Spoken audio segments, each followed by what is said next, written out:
If a young person is afraid of life and finds it hard to adjust to reality, he might prefer to dwell in his fantasies or to remain a child. In such a young person, especially if he is introverted, one can sometimes discover unexpected treasures in the unconscious, and by bringing them into consciousness, strengthen his ego and give him the psychic energy he needs to grow into a mature person. That is the function of the powerful symbolism of our dreams. What's up, YouTube? It's the host. You're watching The Gray Medium, and today I am diving back into Man and His Symbols by Carl Jung, more specifically into Chapter 5, Symbols in an Individual Analysis. This is going to be my fifth and final video discussing Carl Jung's Man and His Symbols. If you haven't seen the previous parts, I really recommend that you go watch 1 through 4. Those videos will all be linked in the description down below. This fifth and final chapter doesn't really introduce many new definitions or new concepts.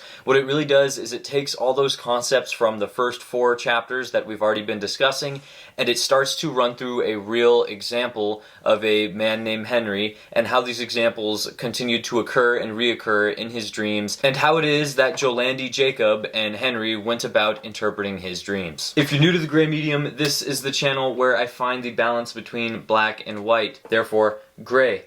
More specifically, in my case, I'm finding the balance between mind and body. Sometimes I'm in the gym lifting weights, other times I'm in the library reading books. Regardless of if I'm trying to improve my mind or my body, I'm always trying to do something to take the next step forward in bettering myself. With that being said, enough about all that. Let's go ahead and let's hop into Chapter 5. This chapter is titled Symbols in an Individual Analysis, and is written by Jolandi Jacobi. So in this chapter, what Jung and what his co-authors really do is they take all those concepts that we've been talking about and discussing throughout the first 4 chapters of this book, and they really want to put them into real-world examples, or real dream examples, I suppose. The man that Jacobi is mentioning is named Henry, or maybe that's just the name she assigned to him. She never really makes that clear. Point is, though, is that she's recalling an experience she had in which she interpreted about 50 of this man Henry's dreams. There's not as much subjective information to explain in this chapter as there was in other ones,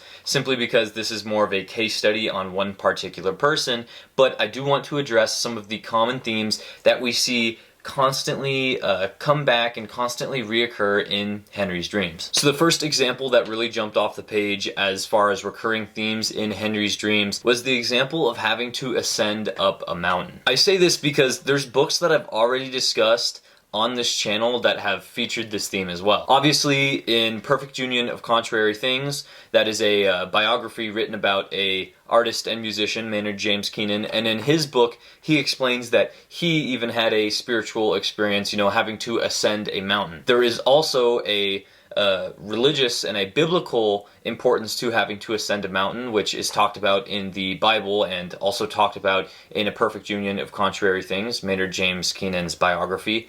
And I found that having to ascend the mountain is just a common theme in a lot of the stories that I've read. So hearing it here in Henry's dreams was really interesting, and I want to touch up on it some more. Jacobi is essentially claiming that having to ascend a mountain or complete a race or having to move from point A to point B and having to reorient oneself in order to move in the right direction is representative of a mental or spiritual maturation process. This journey of trying to get up the mountain, or trying to get from the start line to the finish line, or trying to find one's way on the path from A to B is symbolic of someone having to grow and learn and having to undergo a change in order to mature into that more grown, more mature, more complete person, really. I mentioned some examples of having to climb the mountain that I recognized in my personal life and in my personal reading. However, there's some examples presented in the book as well. Jacobi mentions The Pilgrim's Progress by John Bunyan,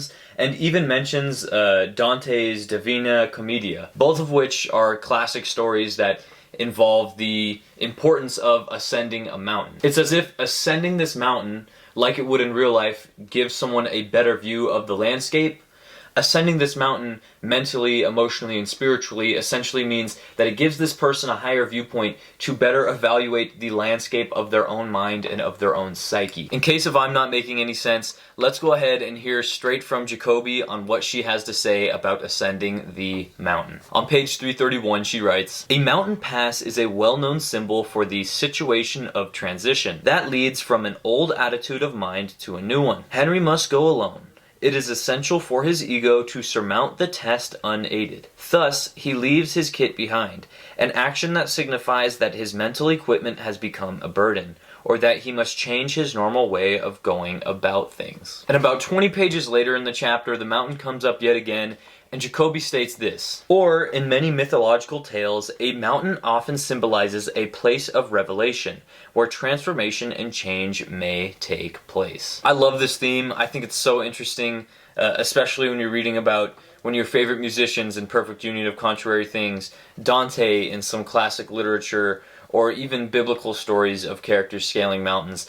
I think that one really stood out to me a lot. It almost stood out to me as much as the helpful old woman theme. In a series of different dreams that Henry has, there is a helpful old woman, essentially an older woman who points him back on the correct path. I guess my teenage sense of humor immediately thought of the Simpsons movie, but I did start to recognize how in a lot of stories, whether they're cartoons or classic pieces of literature, there is oftentimes a helpful old woman or a wise old woman who tends to redirect these characters back on the correct path. And after evaluating Henry's dreams, Jacobi starts to find the importance and the significance of this old woman figure in the stories of Henry's dreams. He mentions how in his journey of trying to scale this mountain, the old woman figure eventually points him in the correct direction to head in. Jacobi provides some commentary on the importance of this character in the dream imagery of Henry's unconscious, here on page 330 and page 331. On page 330, Jacobi writes, "The figure resembles Henry's mother and is at the same time a personification of his own unconscious feminine side." Jacobi continues on page 331 when she writes, "The helpful old woman is a well-known symbol in myths and fairy tales for the wisdom of the eternal female nature." So in the words of Jacobi, this drive and the desolate country is symbolic of the long and wearisome search for self-development. So in this journey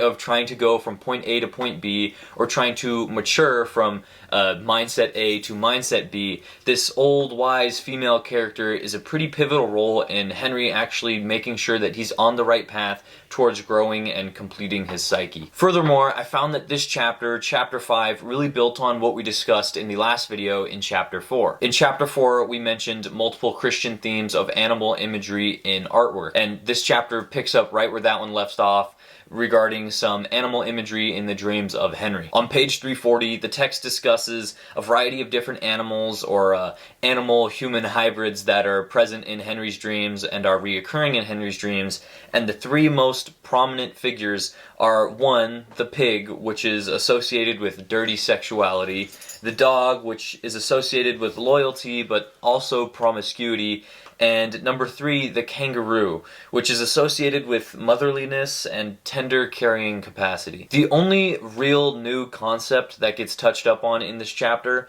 and even then I'm not sure if it's actually 100% new to the text at this point, this might have been discussed in an earlier chapter and I just forgot about it, but this concept, this only real new concept for this book, is called synchronicity, and it's touched up on page 355. This concept is way over my head. I'm not going to bother trying to explain it in my own words. Let's let Jacobi explain it herself.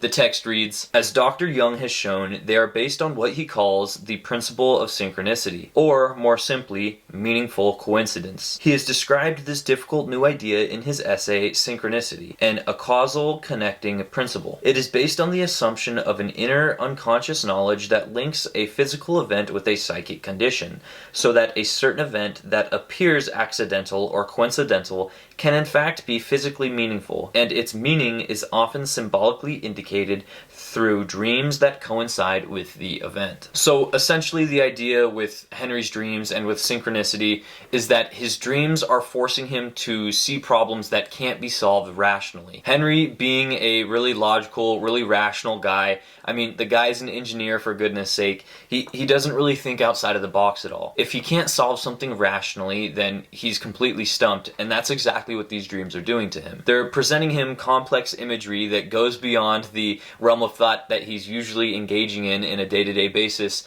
which is forcing him to see things differently, and ultimately is forcing him to really grow into the entirety of his mind, to grow into the entirety of his psyche. We see this happen when he's trying to complete that aforementioned journey from point A to point B, expecting there to be a railroad station at the end of where the journey is at point B, just for him to get there and to realize that there isn't a railroad station, but there's 4 armed guards who are trying to kick his ass because he's trying to get past. And ultimately this is because that old mindset has to die in order for this new mindset to be born. And ultimately, like I said, there's not a whole lot of new material in this chapter. It's really just building up on things that have already been established up until this point.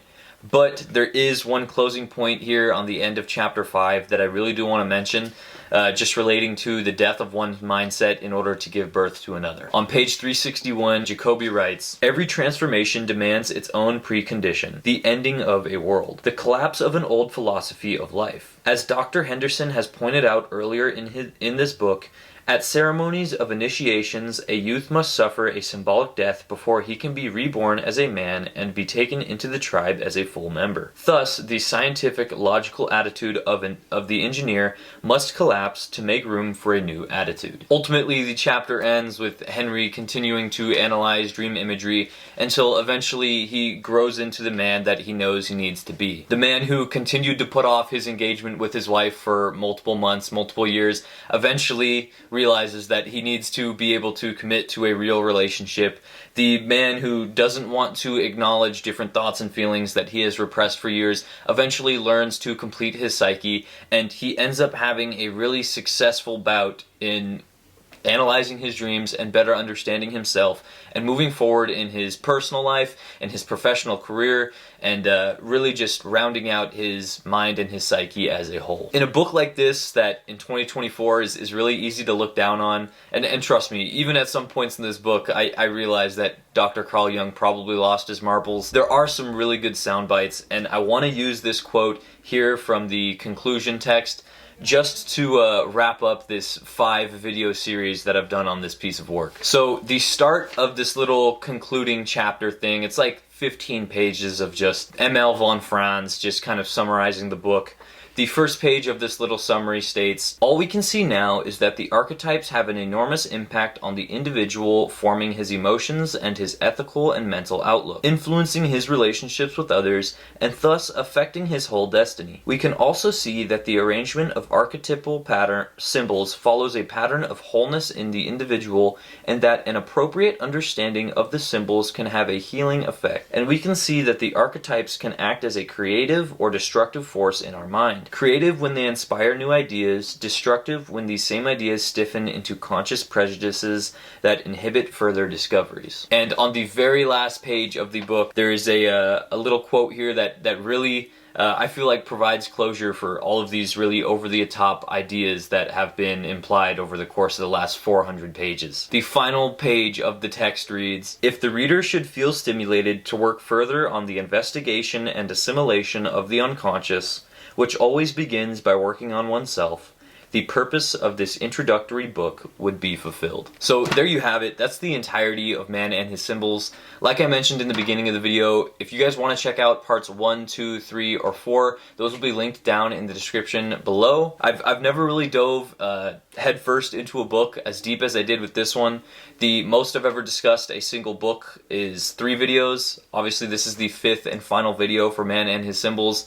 That being said though, I do think that this is a really good read, especially if you're not a really sciencey or a really involved person when it comes to like studying psychology or science. This is really like bootleg psychology. This is pretty what most people would call uneducated stuff, even now in 2024, you could look at a lot of this stuff and kind of understand why people dislike Carl Jung. That being said, it's fun to read, and I knew that getting into this. I knew that this isn't a peer-reviewed scientific journal article. That's not at all what you're trying to get from this. What you're trying to get from this is a little bit of outdated psychology, a little bit of hunch, a little bit of superstition, and a lot of enjoyment. Let me tell you that. This is definitely a fun read. Without further ado though, if you guys are interested in watching any of the books that have been mentioned throughout this video, like Perfect Union of Contrary Things, that is also linked on the channel. I've also mentioned my 3-book series on A Creative Act, The Way of Being by Rick Rubin. That is on the channel as well. So if you guys have made it this far, I appreciate it a whole bunch. Please leave a comment down below. Ultimately, I do want to start a discussion amongst everyone in the comments. Like if you enjoyed, and of course, subscribe if you're new. Until next time, this is the host. You're watching The Gray Medium. Stay gray.